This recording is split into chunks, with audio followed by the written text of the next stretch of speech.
আমি আজকে আপনাদের সামনে উপস্থিত হব, এটা জীবনেও কল্পনা করি নাই। জীবনেও কল্পনা করি নাই জেলখানার অভ্যন্তরে বসে বসে যে ভুয়াপুরের মানুষের সাথে আবার দেখা হবে, আবার কথা বলতে পারবো, আবার একত্র জনসভা করতে পারবো, এটা জীবনেও কল্পনা করতে পারি নাই। প্রিয় বন্ধুরা, আমার উপরে যে নির্যাতন, যে নিপীড়ন হয়েছে, আজকে যদি আপনাদের কাছে বর্ণনা করি আপনারা শিহরিয়ে উঠবেন। প্রিয় বন্ধুরা আমার, তবু ছোট একটু সারাদিনের কথা বলি না। 24 দিন রিমান্ডে ছিলাম। আওয়ামী লীগের সময়ে 24টা দিন আমি রিমান্ডে ছিলাম। যেহেতু আপনারা আমার আপন মানুষ, আপনাদের সাথে থেকে রাজনীতির থেকে আজ পর্যন্ত লেগে আছি। এতদিন ছিলাম না, আমার ছোট ভাই সুলতান সালাউদ্দিন টুকু আপনাদেরকে দেখভাল করেছেন। প্রিয় বন্ধুরা আমার, কাজেই নির্যাতনের দু একটি কথা আমি আপনাদের কাছে বলতেই চাই। প্রিয় বন্ধুরা আমার, একটা রাতের কথা বলবো। আমি এবং মাওলানা আব্দুল সালাম আমাদের সাথেই ছিলেন। মাওলানা তাহের আমাদের সাথে একই রুমে ছিল। হঠাৎ করে রাত্রি 8টার সময় মাওলানা আব্দুল সালামকে আমার রুমের থেকে বের করে নিয়ে পাশের রুমে তার উপরে নির্যাতন শুরু করলো। আমি তার চিৎকারে আমার অন্তর শুকিয়ে গেল।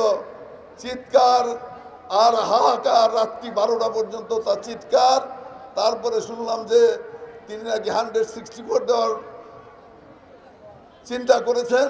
তারপরে তার নির্যাতন বন্ধ করা হলো। প্রিয় বন্ধুগণ আমার, আমি মনে করলাম রাত্রি 12টা বাজে, আমি বোধহয় আজকে বেঁচে গেলাম। আমি একটু ঘুমানোর ভান করেছি। 12:30টার সময় আমারে জাগিয়ে উঠালো, আমারে ঘর থেকে বের করে নিয়ে গেল। ঘর থেকে বের করে নিয়ে কোথায় নিয়ে গেল আমি জানি না। সারা রাত্রি আমার উপরে নির্যাতন করা হয়েছে। 2 বার আমি অজ্ঞান হয়ে পড়ে গেছি। শেষের বার যখন অজ্ঞান অবস্থায় পড়েছিলাম, হঠাৎ করে আজানের শব্দ পেলাম। আমি তখন মনে করলাম যে আমার রাত্রি শেষ হয়েছে। কিছুক্ষণ পরে আমাকে ধরে গাড়িতে উঠানো হলো। আমি পানির জন্য হাহাকার করলাম, আমাকে পানি দেওয়া হলো না। তারপরে যখন আমাকে সিআইডি অফিসে নিয়ে যাওয়া হলো, একটা রুমে বসানো হলো, কিন্তু আমাকে পানি দেওয়া হলো না। 10 মিনিট পরে পানি দেওয়ার অর্ডার হলো। 10 মিনিট পরে পানি খেলাম। তারপরে আমার পায়খানা প্রস্রাবের ব্যাগ হলো। আমি পায়খানা প্রস্রাব করতে গিয়ে দেখি আমার মুখ দিয়ে বমি করলাম, শুধু রক্ত, পায়খানার সাথেও রক্ত, প্রস্রাবের সাথেও রক্ত। কি অত্যাচার তারা করেছে, কি জুলুম করেছে। এটা তো আমার কথা বললাম, যে মাওলানা আব্দুল সালামের কথা বললাম। 164 দেওয়ার পরেও তিনি পরবর্তী টাইমে কিন্তু ওই কারাগারেই মৃত্যুবরণ করেছেন। অত্যাচার আমি দেখেছি।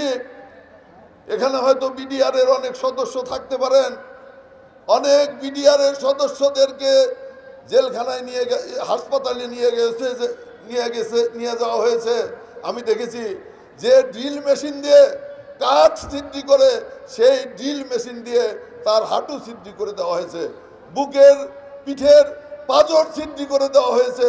পরে কাতরাতে 7 দিন 10 দিন পরে মৃত্যুবরণ করেছে।